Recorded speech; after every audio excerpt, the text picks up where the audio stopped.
Controversial books are nothing new, but the incidence of book challenges and bans has increased substantially in recent years. This week marks the American Library Association's annual Banned Books Week, and this year's theme is Books Unite Us, Censorship Divides Us. The ALA has conducted polling on the issue, which illustrates that 71% of Americans oppose efforts to remove books from public libraries, and 67% oppose efforts to remove books from school libraries. The executive director of the Ohio Library Council, Michelle Francis, says that while Ohio has not seen as many book challenges as other states, the focus of librarians remains the same. We focus on the freedom to read, and in the state of Ohio, for all of our public libraries, that is something that we cherish and is very close to home when it comes to intellectual freedom. And we know that it is our job to make sure that we have something for everyone in our public libraries. More information on the ALA's initiative to fight censorship is online at uniteagainstbookbans.org. Within the ALA is the Office for Intellectual Freedom, where they've been tracking book censorship for decades. OIF Director Deborah Caldwell-Stone says organized political groups who advocate censorship are involved in efforts to influence school boards and library boards, sending motivated voices to speak to elected officials. Office holders facing book challenges often end up listening to the people speaking out at public meetings, but when opponents of censorship make their voices heard, things can go differently. When there are others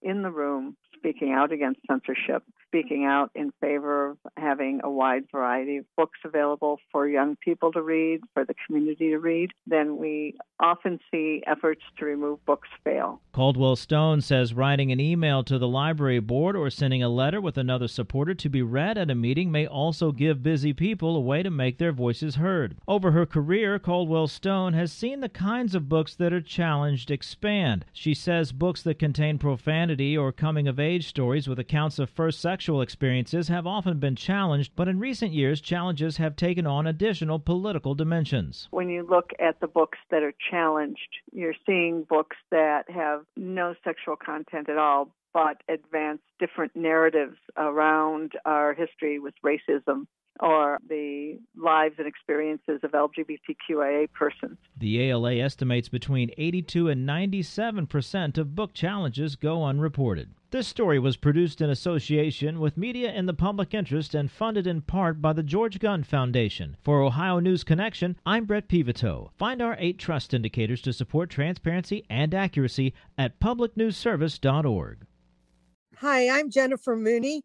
Welcome to what is our new Hope Interrupted podcast based on the work from our book, Hope Interrupted, that I co-authored with my good friend Byron McCauley. Hey, Jennifer, I'm looking forward to this podcast as much as I was looking forward to writing this book with you. We hope to interview some high-impact folks as well as have a little fun. We're going to cover stories of hope. To learn more about our podcast and our book, please visit www.hopeinterrupted.com.